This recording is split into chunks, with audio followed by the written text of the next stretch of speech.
తొలి తెలుగు కవయిత్రి మొల్లమాంబ జయంతి వేడుకలు నేడు రాష్ట్రవ్యాప్తంగా ఘనంగా జరిగాయి. అందులో భాగంగా నంద్యాల జిల్లా కలెక్టర్ కార్యాలయంలో బీసీ సంక్షేమ శాఖ ఆధ్వర్యంలో ఏర్పాటు చేసిన మొల్లమాంబ జయంతి మహోత్సవం కుమ్మరుల ఆధ్వర్యంలో ఘనంగా జరిగింది. కవయిత్రి మొల్లమాంబ కుమ్మరి ఆడపడుచు కావడంతో జిల్లాలోని శాలివాహన కుమ్మరులు పెద్ద ఎత్తున పాల్గొని ఆమెకు నివాళులర్పించారు. అనంతరం కుమ్మరులు మాట్లాడుతూ రామాయణాన్ని తెలుగులో రాసిన కవయిత్రి మొల్లమాంబ జయంతిని అధికారికంగా జరుపుకోవడానికి ప్రభుత్వం ముందుకు రావడం కుమ్మరులకు గర్వించదగ్గ విషయమని కొనియాడారు. ఆమె విగ్రహాలను జిల్లా కేంద్రాలలో, మండల కేంద్రాలలో రాష్ట్రవ్యాప్తంగా ఏర్పాటు చేయాలని, అందుకు అధికారులు, ప్రభుత్వం సహకరించాలని ఆశాభావం వ్యక్తం చేశారు.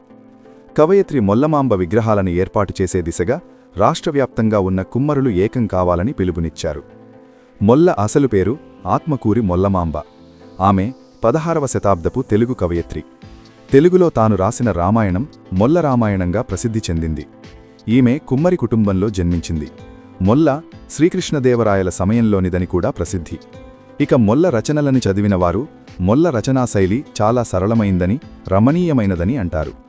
రామాయణాన్ని అతి సులువైన పదాలతో తెలుగులో రాసి తన సరళమైన పదజాలానికి అందరూ ముగ్ధులయ్యేలా చేసిన కవయిత్రి మొల్ల. ఆమె రాసిన రామాయణం మొల్ల రామాయణంగా ఎంతో ప్రసిద్ధి చెందింది.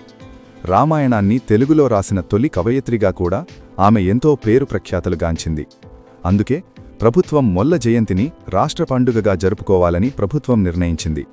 మొల్ల జయంతి అయిన మార్చి 13వ తేదీని రాష్ట్ర ఉత్సవంగా చేయాలని నిర్ణయించి 2023 సెప్టెంబర్ 19 తేదీన జీవో 99ను విడుదల చేసింది. మొల్ల స్వస్థలం కడప జిల్లా, గోపవరం మండలం, గోపవరం గ్రామం. ఈ గ్రామం కడప పట్టణానికి 56 కిలోమీటర్ల దూరంలో, బద్వేలుకు 5 కిలోమీటర్ల దూరంలో ఉంది. కొన్ని మూలాల ఆధారంగా మొల్ల స్వతంత్ర భావాలు కలిగి ఉండేదని, చిన్నతనంలోనే తల్లిని కోల్పోగా తండ్రి కేసనశెట్టి ఈమెను గారాబంగా పెంచారని స్థానికులు చెబుతారు. మొల్ల రామాయణం మొత్తం 6 కాండాలలో 871 పద్యాలతో కూడుకుంది. ఈ కావ్యాన్ని మొల్ల కేవలం 5 రోజులలో రాసిందని ప్రతీతి. మొల్ల రచన ఆనాటి పద్ధతికి విరుద్ధంగా వాడుక భాషకు దగ్గరగా ఉండేదని సాహిత్యకారులు చెబుతుంటారు. పలువురు కవులు, రచయితలు, కవయిత్రులు, కుమ్మర, శాలివాహన సంఘం ఇచ్చిన వినతుల మేరకు అప్పటి సీఎం జగన్ నేతృత్వంలోని ఏపీ ప్రభుత్వం మొల్ల జయంతిని రాష్ట్ర ఉత్సవంగా చేయడానికి పూనుకున్నట్లు జీవో 99 విడుదల చేసింది. ఈ కార్యక్రమాలను బీసీ సంక్షేమ శాఖ ఆధ్వర్యంలో నిర్వహించాలని ప్రభుత్వం నిర్ణయం తీసుకుంది. మొల్ల జయంతిని రాష్ట్ర ఉత్సవంగా జరపడాన్ని కుమ్మరులు, కవులు, రచయితలు స్వాగతించి హర్షం వ్యక్తం చేశారు. ఇక్కడ విచ్చేసినటువంటి శాలివాహన సంఘం, కుల సంఘం పెద్దలందరికీ ఏంటంటే మన వృత్తి చాలా పురాతనమైనటువంటి వృత్తి. మన పెద్దలు చాలా ఎప్పటి నుంచో మట్టితో కొన్ని కుండలు, పాత్రలు, గిన్నెలు ఇవన్నీ చేసి మట్టితో కళలను చేసి మన కులాన్ని ఒక ఇదిగా పెట్టారు. కానీ రాను రాను ఏమవుతుందంటే మన కుల వృత్తి తగ్గిపోతుంది.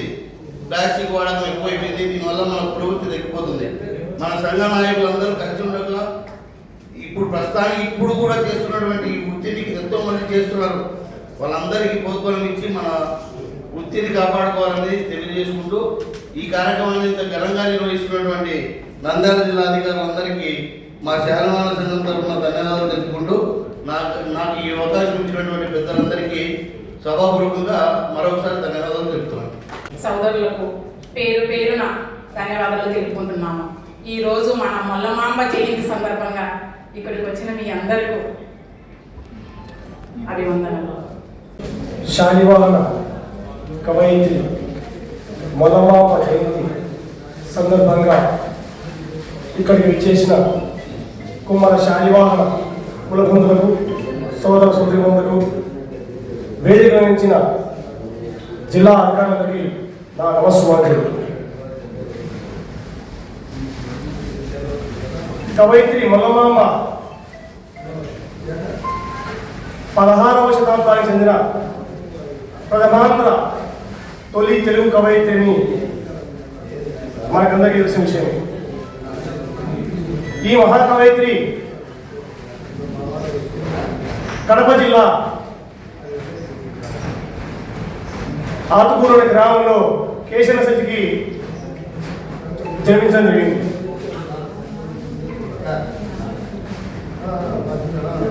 రామాయణ మహాకావ్యాన్ని తెలుగులో ప్రజలందరికీ అర్థమయ్యేలా అనువాదించిన మొట్టమొదటి తెలుగు కవయిత్రి మా కుమ్మర శాలివాహన ఆడపడుచు కావడం మా అందరికీ ఎంతో గర్వకారణం. అందులో భాగంగానే ఈరోజు కూడా ఇక్కడ సమావేశమై కలెక్టర్ ఆఫీస్లో అధికారుల సమక్షంలో మనం ఘనంగా మొల్లమాంబ జయంతి నిర్వహించుకోవడం జరిగింది. ఈ సందర్భంగా వేదిక మీద ఉన్న అధికారులందరికీ ఒకటే విజ్ఞప్తి, జిల్లా హెడ్ క్వార్టర్ అయిన ఈ నంద్యాల ప్రాంతంలో కవయిత్రి మొల్లమాంబ గారి విగ్రహ ఏర్పాటుకు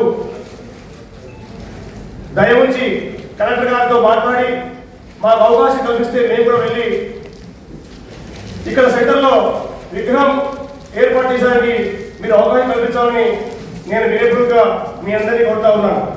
ఎందుకంటే ఉమ్మడి జిల్లాలో మనకు బనగానపల్లిలో కవయిత్రి మొల్లమాంబ విగ్రహం ఏర్పాటు చేసుకోవడం జరిగింది. ఇప్పుడే అక్కడి నుంచి మనం అందరం జిల్లా అధ్యక్షుడు మత్తయ్య గారి సమక్షంలో బ్రహ్మాండంగా ఉత్సవాలు నిర్వహించడం జరిగింది. కావున అధికారులు దయ ఉంచి కలెక్టర్ గారి దృష్టి తీసుకుపోయి ఈ విషయాన్ని పరిగణన తీసుకుంటామని కోరుకుంటూ నాకు ఈ అవకాశం చెబుతుందరికి నా నమస్కారం. Thank you.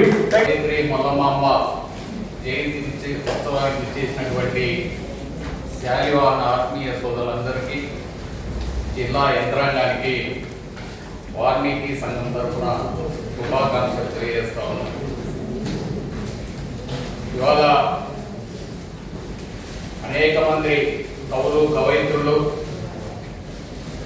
ఈ సీమ ప్రాంతంలో నిజంగా పుట్టడం చాలా సంతోషం. మన గడప జిల్లా వాసి మొల్లగారు 1440లో జన్మించి 1530లో సంస్కృతంలో రామాయణం రాస్తే ఇది కేవలం సంస్కృతం చదువుకున్న వారికి అర్థమవుతుంది, తెలుగు చదువుకున్న వారికి కూడా సరళంగా ఈజీగా అర్థం కావాలనే ఉద్దేశంతో ఆ రోజు అతి స్వల్ప కాలంలో మరి రామాయణాన్ని రచించి తెలుగు చదువుకున్న వారికి కూడా అర్థమయ్యే భాషలో అందరూ అర్థం చేసుకునే విధంగా రచించినటువంటి మొల్లగారు నిజంగా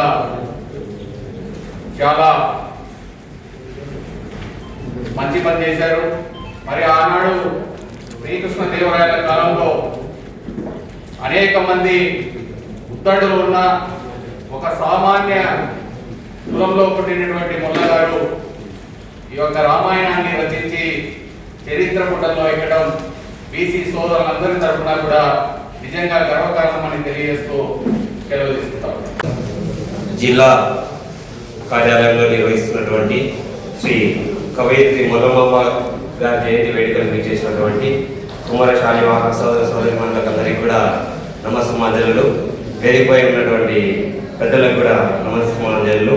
మరి మన కవయిత్రి మొల్లగారు సంస్కృతంలో ఉన్నటువంటి రామాయణాన్ని తెలుగులోకి 357 పద్యాలుగా విభజించి ప్రతి ఒక్కరూ చదువుకునే విధంగా కవయిత్రి మొల్లగారు కృషి చేసి ఆనాడు అనతి కాలంలో మహిళలు బయటికి వచ్చే వాళ్ళు కూడా కాదు. మరి ఆ పరమేశ్వరుని ఆశీస్సులతో వారి గ్రామంలో ఉన్నటువంటి పరమేశ్వరుని ఆశీస్సులతో మన కవయిత్రి మొల్లగారు మన యొక్క మొల్ల రామాయణంగా పిలువబడుతూ మనందరికి కూడా రామాయణం అర్థమయ్యే విధంగా సరళమైన పదాలతో పద్యాలను రచించడం జరిగింది. మరి అంతటి గొప్ప కవయిత్రి మా కులంలో జన్మించినందుకు, మా ఇంటి ఆడపడుచుగా ఉన్నందుకు మేమందరం కూడా గర్విస్తా ఉన్నాం. మరి ఇలాంటి కార్యక్రమాల్లో కవయిత్రి ఇప్పుడే మా అన్నగారు గారు కోరుకున్నట్టుగా ప్రతి జిల్లాలో కవయిత్రి మొల్లగారి విగ్రహం ఏర్పాటు అనేది దయచేసి అందరూ కూడా ముందుకు వచ్చి నిర్వహించవలసిందిగా కోరుతా ఉన్నాం. మరి ఈ అవకాశం ఇచ్చినందుకు ప్రతి ఒక్కరికి కూడా పేరు పేరున ధన్యవాదాలు తెలియజేసుకుంటున్నాం. సంక్షేమానికి సంబంధించినటువంటి అనేక మంది పెద్దలు ఈ మొల్లమాంబ జయంతిని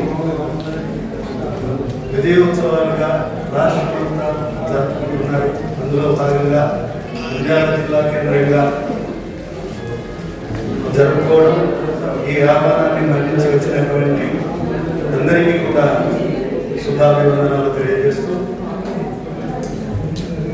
చాలా రోజులకైనా ఒక వెనకబడిన తరగతులకు సంబంధించిన స్త్రీలలో ఆనాడు చదువుకోక చదివే లేనటువంటి పరిస్థితుల్లో ఒక మణిపురుషుగా బయటకు వచ్చి తల్లిదండ్రుల ప్రోత్సాహంతో సంస్కృతంలో ఉన్నటువంటి రామాయణాన్ని తెలుగులో అందరికీ అందించింది అని ఈ మధ్యనే తెలుస్తున్నది. మేము చదువుకున్నటువంటి రోజుల్లో రకరకాల రామాయణాల గురించి ఉన్నా మొల్ల రామాయణం గురించి ఈ మధ్య కాలంలోనే కొంత తెలుస్తుంది మా వరకు. అంటే చాలా మందికి తెలిసింది వచ్చేమో, కానీ దీన్ని గుర్తించి ప్రభుత్వం వారు కూడా ఈనాడు ఎంతో ప్రోత్సాహాన్ని ఇచ్చి రాష్ట్రంలో కూడా ఒక ఎవరో వాట్సాప్లో పెట్టినారు, వారికి ధన్యవాదాలు. అంటే మంత్రులను అందరితో ఈరోజు సాయంత్రం విజయవాడలో 3 గంటలకు మహా గొప్ప జయంతి ఉత్సవాలు ప్రభుత్వ అధికారుల లాంఛనాలతో చేస్తున్నారు. అది చేసినందుకు మరి మనందరి తరఫున ధన్యవాదాలు సమర్పించాల్సిందే. అయితే ముఖ్యంగా స్త్రీలను కోరేది నేను ఏమిటంటే, ఎప్పుడో ఆనాడే అంటే 500 సంవత్సరాల క్రితమే ఒక ఆమె మన కులంలో నుంచి వెలుగులోకి వచ్చి ఆనాడు సంస్కృత భాషను తెలుగులో ఎలా రాసినారు అన్నది కాదు, కానీ సంస్కృత భాషను అర్థం చేసుకొని దానిలో నుంచి ఏంటి రామాయణం చెప్పేది జీవనయానం, మన కుటుంబ వ్యవస్థ ఎలా ఉండాలి, తల్లి అంటేమి తండ్రి అంటేమి అన్న తమ్ముడు కుటుంబ పరిపాలన ఎలా ఉండాలో చెప్పినటువంటి కావ్యం, అది ఆది కావ్యం. కాబట్టి ఆది కావ్యము మనందరికీ సరళమైనటువంటి భాషలో అందించారు. పైగా ఆమె చివరి దశ శ్రీశైలంలో మల్లికార్జున స్వామి సమక్షంలో శివభక్తురాలిగా ఆమె జీవితం ముగించినట్టుగా మనకు తెలుస్తూ ఉన్నది.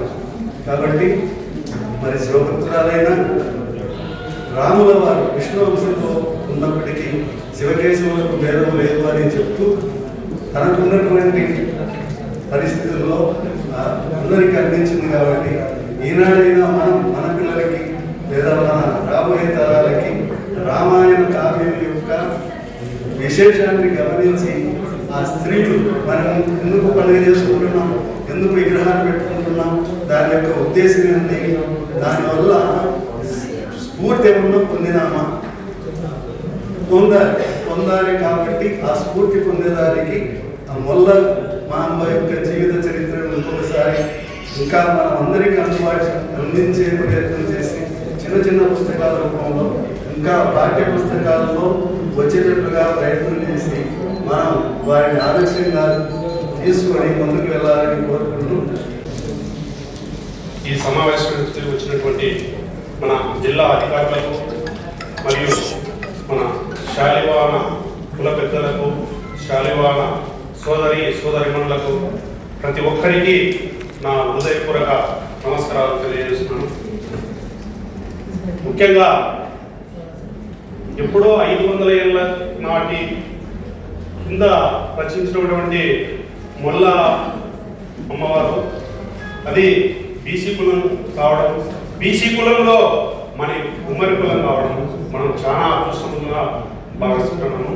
అది కూడా ఈ సందర్భంగా దాన్ని జిల్లా యంత్రాంగం ఒక పండుగ వాతావరణంలో చేసి మనకు ఇచ్చినటువంటి అవకాశానికి ఈ మన ముఖ్యమంత్రి నారా చంద్రబాబు గారికి ప్రత్యేక ధన్యవాదాలు తెలియజేస్తున్నాము. ఇక్కడే కాకుండా విజయవాడలో రేపు 3 గంటలకు ఈరోజు 3 గంటలకు పెద్ద కార్యక్రమం ఏర్పాటు చేసినారు. కాబట్టి అందుకే మన వాళ్ళు చాలా విజయవాడకి వెళ్ళిపోయారు. అదేవిధంగా ఈ నంద్యాలలో ఈ మన ముల్లమాంబ గారు ఇంత సరళమైనటువంటి తెలుగులో అర్థమయ్యే రీతిగా ఇంత అద్భుతంగా రచించినారు. కాబట్టి మనము అంటే మన అమ్మవారు రచించినారు కాబట్టి కనీసం ప్రతి ఒక్కరూ ఆ యొక్క ఈ రామాయణం చదివి ఆ రామాయణంలో అర్థం చేసుకొని దాన్ని ఆచరించినామంటే మనం కూడా ప్రతి ఒక్క ఆడపిల్ల మన మొల్లమామ మాది తయారవుతారని ఖచ్చితంగా ఈ సభాముఖంగా తెలియజేస్తున్నాను. కాబట్టి మన అమ్మవారు రాసి ఏదో అక్కడ పెట్టేసినారు, దాన్ని మనకు అవసరం లేదులే అనుకోకుండా మనం ఎంతో ప్రేమతో ఎంతో అభిమానంతో మనాని ఇక్కడికి వచ్చాము. కానీ మనాని వచ్చినాము కాబట్టి మనానే ఉద్దేశంతోనే అమ్మవారి యొక్క రామాయణాన్ని క్లుప్తంగా చదివినామంటే దాంట్లో ఎన్నో అర్థాలు. ఎందుకంటే నాకు కూడా చెప్పడానికి రాదు, నేను కూడా చదవాలని ఖచ్చితంగా అనుకుంటున్నాను. సారు చెప్పినట్టుగా దాన్ని ఆచరణలో పెట్టినప్పుడు ఇటువంటి మీటింగులకు సార్థకమవుతుంది, ఇటువంటి పెద్దలకు సార్థకమవుతుంది. మనం కూడా మన పిల్లలకు చెప్పుకోవడానికి ఎంతో విలువైనటువంటి సమాచారాన్ని ఇస్తాము. దయచేసి మనం ఇంటికి పోయిన తర్వాత ఖచ్చితంగా రామాయణాన్ని చదివి దాంట్లో ఉండే విషయాన్ని అవగాహన చేసుకుని ఆచరించి ప్రతి ఒక్కరూ ఉన్నతమైన స్థానాలకు వెళుతారని ఆశిస్తున్నాను. ఈ అవకాశం ఇచ్చినటువంటి మన జిల్లా అధికారులకు, పెద్దలకు, ప్రతి ఒక్కరికి నా హృదయపూర్వక నమస్కారాలు తెలియజేస్తాను. వేదికను అలంకరించినటువంటి పెద్దలు మరియు వేదిక ముందు ఉన్నటువంటి పెద్దలందరికీ కూడా మనస్ఫూర్తిగా శుభోదయం. ఈరోజు ఇంతటి చక్కని కార్యక్రమాన్ని ఏర్పాటు చేసినటువంటి మీకందరికీ కూడా ధన్యవాదాలు. ఈ కార్యక్రమంలో పాల్గొనడం నా అదృష్టంగా భావిస్తూ ఉన్నాను. ఎందుకంటే ఈ రోజుల్లో అమ్మాయిల చదువు గురించి చాలా పెద్ద మొత్తంలో మనం చర్చించుకుంటూ ఉన్నాం. కానీ 15వ శతాబ్దానికి చెందినటువంటి మల్లమాంబ గారు చదువుకోవడమే కాకుండా సమాజం మీద అవగాహన పెంచుకొని రాముడి మీద ఉన్నటువంటి భక్తితో కవులకు, చదువుకున్న వారికి మాత్రమే రామాయణం అర్థమవడం కాదు, సామాన్య ప్రజలకు కూడా రామాయణం అందుబాటులో ఉండాలి. ఈ రామాయణం ఎలా జీవించాలి, ఒక కుటుంబ వ్యవస్థ ఎలా ఉంటుంది, ఒక తండ్రి ఎలా ఉంటాడు, సవితి తల్లి ఎలా ఉంటుంది, మామగారు ఎలా ఉంటారు, భార్య ఎలా ఉండాలి, తమ్ముడు ఎలా ఉండాలి, మరి కుటుంబంలో జరిగేటువంటి పొరపాటును ఎలా సరిదిద్దుకోవాలి, సమాజం ఎలా ఉంటుంది అని కులంకుశంగా వివరించినటువంటి ఈ రాముని యొక్క చరిత్ర కొన్ని లక్షల సంవత్సరాల తర్వాత కూడా మనందరికీ కూడా ఆదర్శంగా ఉంది. మరి ఇలాంటి రామాయణాన్ని చదువుకున్న వారికే కాకుండా సామాన్య ప్రజలకు కూడా రాముని యొక్క జీవిత చరిత్రను ఆదర్శంగా జీవించేలాగా, తెలుసుకుని జీవించేలాగా అందరికీ తెలియపరచాలని చెప్పి ఆనాడు మల్లమాంబ గారు రాసినటువంటి సరళమైనటువంటి భాషలో మల్ల రామాయణం ప్రసిద్ధిగాంచడం మనకు అందరికీ తెలిసినటువంటి విషయం. కాబట్టి మల్లమాంబ గారి జయంతి ఉత్సవాలను ఈరోజు ఇక్కడ జరుపుకోవడం అనేది చాలా అవసరం. దాని ఆవశ్యకత కూడా ప్రజలకందరికీ ప్రభుత్వం వారి ద్వారా తెలియజేయడం అనేది గర్వించదగినటువంటి విషయం. అయితే ఈ మల్లమాంబ గారు మన తెలుగు రాష్ట్రాల్లో మనకు అతి చేరువలో కడప జిల్లాకు చెందినటువంటి బద్వేలు ప్రాంతానికి దగ్గరలో అట్లూరి కేశన్న గారి కుమార్తెగా జన్మించడం మనందరం కూడా మరోసారి మనన చేసుకోవాలి. కాబట్టి మనం చదువుకుంటే మనం మాత్రమే బాగుపడతాం. అదే ఒక అమ్మాయి చదువుకుంటే కుటుంబాన్ని మొత్తాన్ని కూడా ఒక చక్కని మార్గంలో నడిపించేటువంటి అవకాశాలు చాలా ఉంటాయి. కాబట్టి ప్రతి ఒక్కరు కూడా ఉద్యోగాలతో, మనం చేసేటువంటి వృత్తులతో సంబంధం లేకుండా సామాజిక జ్ఞానాన్ని పెంచుకోవడానికి ప్రతి ఒక్కరిని చదివిద్దాం. మన పిల్లలకు అందరికీ కూడా, ఆడపిల్లలకి చదువు అనేది ఎంతో అవసరం అని చెప్పేసి ఇలాంటి ప్రముఖ కవయిత్రులను చూస్తే మనకు అర్థమవుతుంది. కాబట్టి అబ్బాయి అమ్మాయి అనేటువంటి తేడా లేకుండా ప్రతి ఒక్కరు కూడా అమ్మాయిల చదువు కూడా మనము ప్రాధాన్యతను ఇచ్చి వారిని అందరినీ కూడా ఎడ్యుకేట్ చేద్దాం. ఒక అమ్మాయి చదువు ఇంటికే కాకుండా ప్రపంచానికి మొత్తానికి కూడా వెలుగు అని చెప్పేసి మల్లమాంబ గారి జీవిత చరిత్ర చూస్తే మనకు అర్థమవుతా ఉంది. పెద్దలు ఇంకా చాలా మంది ఉన్నారు మాట్లాడడానికి. కాబట్టి ఈ చిన్న సమయాన్ని నాకు కేటాయించినందుకు నేను అందరికీ కూడా హృదయపూర్వకమైనటువంటి ధన్యవాదాలు తెలియజేసుకుంటూ సెలవు తీసుకుంటున్నాను. జయంతి సందర్భంగా అలాగే మా కుమ్మరులు కూడా పిలవగానే ఇంతమంది కదిలి వాళ్ళ పనులు వదులుకొని కూడా వచ్చినందుకు ప్రత్యేకంగా ధన్యవాదాలు తెలియజేస్తున్నాను. అలాగే కలెక్టర్ ఆఫీస్ కార్యాలయంలోనే మా మల్లమాంబ జయంతి పెట్టడం మాకు చాలా గర్వంగా ఉంది. అలాగే గవర్నమెంట్ కూడా గుర్తించి ఇన్ని రోజులకు చంద్రబాబు నాయుడు సార్ గారు ప్రతి జిల్లాలో కలెక్టర్ ఆఫీస్లో ఆమెకు ఇలా చేయడం చాలా మాకు గర్వకారణం అనుకుంటున్నాము. అలాగే ఈ ఆఫీసర్లు కూడా వాళ్ళ పనులుండే 10:30 కూడా కొద్దిగా మాకు టైం మార్చి కూడా వాళ్ళు టైం వేసి మార్చినందుకు వాళ్ళకు ప్రత్యేకంగా మా ధన్యవాదాలు తెలియజేసుకుంటున్నాం సార్. అలాగే ఈ మాకు చరిత్రలో ఎందుకంటే మా కుమ్మర్లు అనేది కొద్దిగా పేదవాళ్ళు ఎక్కువ ఉంటారు సార్. కొద్దిగా కష్టాలలో ఉండి ఏదో కొద్దిగా ఉన్నారు. ఇప్పుడే కొద్దిగా బాగా కొద్దిగా చైతన్యవంతులు అవుతున్నారు. ఇప్పుడు 10వ తరగతి చదవడమే కష్టం, ఆడపిల్ల ఎందుకులే పెళ్లి చేద్దాం కానీ ఎందుకు వచ్చింది అనే ఆలోచనలో అప్పట్లో ఆ తల్లి ముల్లమాంబ గారు ఇంత రామాయణాన్నే మార్చి ప్రజల్లోకి వివరించినందుకు మేము ఆ కులంలో మేము పుట్టినందుకే చాలా మాకు గర్వకారణం అనుకుంటున్నాం సార్. మీ అందరికీ కుమ్మర్లందరికీ ఇలాగే ఏదైనా మన పెద్ద మీద అవసరం ఇలా వచ్చి కలిసినందుకు మీ అందరికీ కూడా ప్రత్యేక ధన్యవాదాలు. ఈ డిపార్ట్మెంట్ సార్లకు కూడా అందరికీ ధన్యవాదాలు తెలియజేసుకుని సెలవు తీసుకుంటున్నాను సార్. ఇప్పటి నుంచి దాదాపుగా 700 సంవత్సరాల క్రితమే స్త్రీల చదువు మీద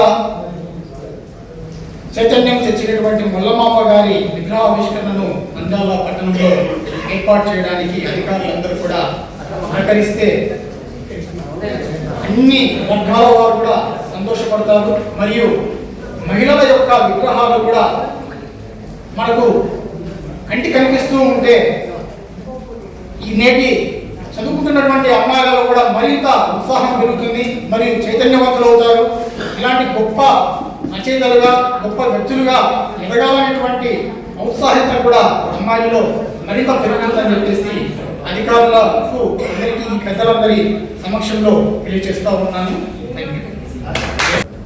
నాది కడప జిల్లా గోపాల మండలమే, అది కూడా మా ఇల్లు ఉండేది 5 కిలోమీటర్ల దూరంలోనే ఆ గోపురానికి మాది. బద్దేల్లో మీకు ఐడియా ఉంటుందేమో, విద్వాన్ గానుగుపెండ హనుమంతరావు గారిని ముల్లమాంబ పీఠం ఒకటి ఏర్పాటు చేసి ప్రతి సంవత్సరం బాగా చేస్తారు. అక్కడ ప్రభుత్వ కార్యక్రమం ఎప్పుడు మొదలుపెట్టినారో ఇంతకుముందే చాలా సంవత్సరాల నుంచే బద్దేల్లో ఘనంగా చేస్తుంటారు. నేను అంటే ఫస్ట్ టైం ఇక్కడికి రావడం అందరూ నాకు పెద్దగా తెలియలేదు. అక్కడ చేస్తారు కాబట్టి నాకు ఐడియా ఉంది. గత సంవత్సరం కూడా మా ఆఫీసులో అయితే ఎవరు రాలేదు సార్, ఆఫీసులో మేమే ఒక గైడ్లైన్ వేసుకొని సింపుల్గా చేసినామన్నారు. ఈ సంవత్సరం అంటే నా అదృష్టం, మీ అందరి మధ్యలో కూర్చొని మీతో సంతోషంగా చెప్పడం. మరి ముఖ్యంగా ఏమంటే ఇప్పుడు సార్ మారాజాలని చెప్పినారు 1440 మార్చి 13 అలా పుట్టినట్లు అంటే మనకు కరెక్ట్గా డేట్ అదే అనుకుంటున్నాం. ఎక్కడ చూసినా గూగుల్లో అంటే 1440 సంవత్సరంలోనే ఈమె ఆ రోజు స్త్రీలు అంటే ఎవరు బయటికి రానిచ్చేవాళ్ళు కాదు ఆ కాలంలో. మనం 1800 సంవత్సరం తర్వాత పుట్టిన సావిత్రిబాయి పూలేనే ఘనంగా చేసుకుంటున్నాము విశేషం. ఎందుకు ఆమె స్త్రీల చదువు కోసం ఇంట్లో కట్టుబాటును లెక్క చేయకుండా స్త్రీలను ఇంటికి పిలుచుకొని చదువు చెప్తామని ఫస్ట్ ఉపాధ్యాయులని మనం గర్వంగా చెప్పుకుంటున్నాం. కానీ ఆమె కన్నా ముందు 214 దాదాపు 400 సంవత్సరాల ముందే ఈమె మహాకవయిత్రి సంస్కృతాన్ని అర్థం చేసుకుని తెలుగులో అనువదించిందంటే ఆమెకి ఎంత అంటే నాలెడ్జ్ ఎప్పుడు అవగాహన ఉందో మనం అర్థం చేసుకోవచ్చు. ఆ రోజుల్లో మా ఊళ్ళో కూడా ఉండేస్తులు ఉన్నారు, ఎవరు బయటకు వచ్చారు కాదమ్మా. ఎంతసేపు మట్టి తీసుకురావడమా, వాళ్ళ కులవృత్తి చేసుకోవడమా, బయట ఎక్కడ కలిసేవాళ్ళు. అలాంటి సమయంలో ఏమో అంత మంచి కవయిత్రిగా తయారైందంటే ఆ రోజు వాళ్ళ అంటే పేరెంట్స్ని కూడా మనం గుర్తుపెట్టుకోవచ్చు. అప్పట్లో కట్టుబాటును వదిలేసి మేము ఇంతగా చదివిందంటే అలాంటి వాళ్ళు మనం గుర్తుపెట్టుకోవడానికి కోసమైనా ప్రతి సంవత్సరం వాళ్ళ జయంతి రోజున ఆమె స్మరించుకుంటే మనకు శాశ్వతంగా గుర్తుంటుందనే ప్రభుత్వం ఈ కార్యక్రమం ఏర్పాటు చేసింది. కాబట్టి మీరంతా ఈ సదవకాశాన్ని వినియోగించుకొని చాలా మంది చెప్పినట్లు విగ్రహావిష్కరణ మీరు ముందుకు వస్తే మా తరఫున మేము కూడా ఎల్లవేళ సహాయం అందిస్తాము.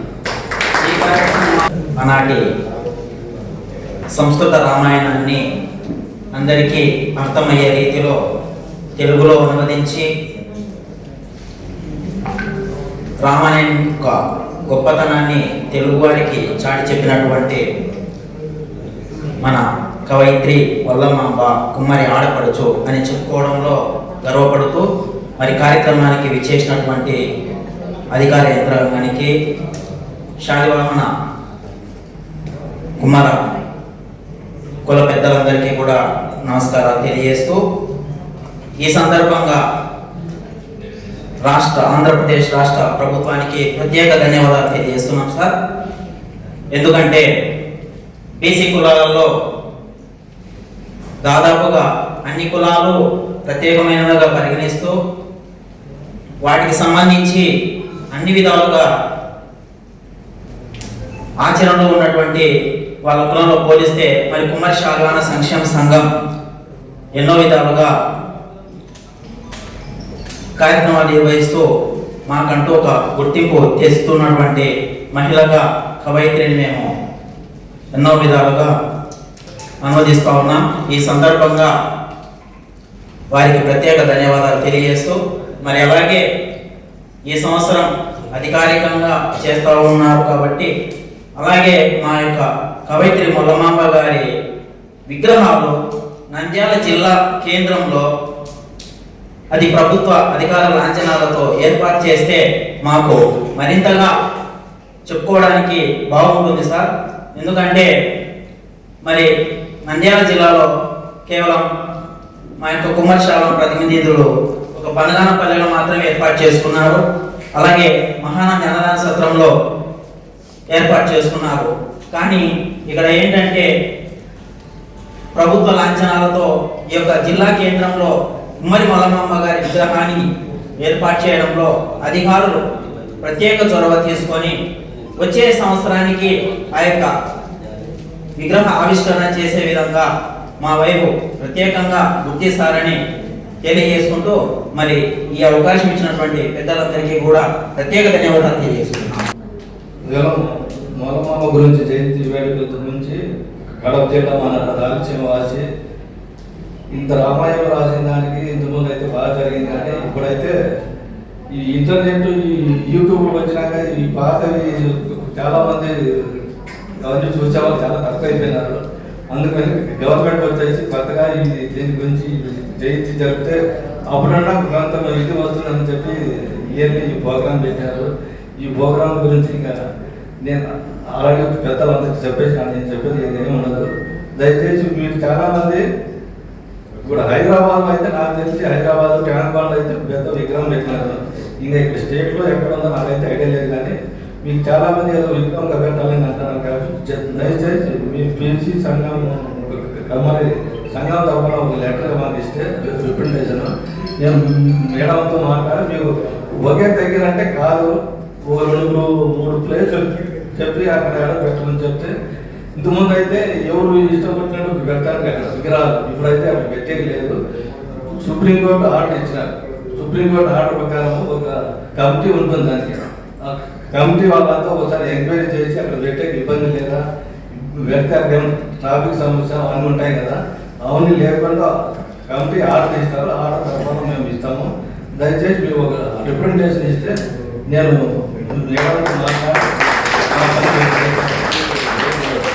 మీ ప్రోగ్రాం ఒకటే కాదు, ఏదైనా మీ సంఘానికి కానీ ఏ అవసరం వచ్చినా మా జిల్లా యంత్రాంగం తర్వాత ఎన్ని వేల మా సహాయకాలను అందిస్తాము. ఇబ్బంది ఉండదు. కాబట్టి మీరు రిప్రజెంటేషన్ ఇవ్వాలి. ఇస్తే దాన్ని బట్టి మేము ఫైల్ పెట్టి మా పని మేము చేస్తాం. దయచేసి ఇంతమంది వచ్చి ఈ ప్రోగ్రాం కొంత సక్సెస్ చేసిన దానికి మా జిల్లా యంత్రాంగం తరఫున ప్రత్యేక ధన్యవాదాలు. ఆనందదాయకమైనటువంటి విషయాన్ని మీరు చెప్పినారు. మీ వంతు మీరు కృషి చేస్తా ఉన్నందుకు శాలివాహన కుమ్మరి సంఘం అధ్యక్షుల తరఫున మీకు ప్రత్యేకమైన ధన్యవాదాలు. ఈ సందర్భంగా ఇందులో ఈ యొక్క కార్యక్రమాన్ని ముగించుకోవడానికి ముందు గౌరవనీయులు మరి Venugopal sir garu vote of thanks చెప్పాల్సినదిగా బీసీ వెల్ఫేర్ తరఫున మనవి చేస్తున్నాం సార్. ఈ కార్యక్రమానికి రామాయణ కావ్యరచన విదుష్యమణి పూజ్యులు శ్రీ కవయిత్రి అత్తగురి మొల్లమాంబ గారి జయంతి శుభాకాంక్షలు తెలియజేస్తున్నాను ఇక్కడికి వచ్చిన అందరికీ. అదేవిధంగా ఈ కార్యక్రమాన్ని ఇంత విజయవంతంగా నడిపించినటువంటి గౌరవనీయులు డిఆర్ఓ సార్ గారికి, అలాగే మా జిల్లా, అలాగే గౌరవనీయులు జిల్లా కలెక్టర్ గారికి, అలాగే జాయింట్ కలెక్టర్ గారికి, అలాగే డిఆర్ఓ సార్ గారికి, అలాగే మా జిల్లా వెనుకబడిన తరగతి సంక్షేమాధికారి శ్రీ జగ్గయ్య సార్ గారికి, మా ఆఫీస్ సిబ్బంది సూపరింటెండెంట్ సార్ గారికి, అలాగే ఇక్కడికి ఇచ్చేసినటువంటి కుమ్మరి శాలివాహన ప్రతినిధులకు, నాయకులకు, అలాగే బీసీ నాయకులకు, అధికారులకు, క్లాస్ రూమ్ సిబ్బందికి అందరికీ పేరు పేరున ధన్యవాదాలు తెలియజేసుకుంటూ ఈ కార్యక్రమాన్ని ఇంత విజయవంతంగా నిర్వహించిన అందరికీ కృతజ్ఞతలు తెలియజేసుకుంటూ విరమిస్తున్నాను.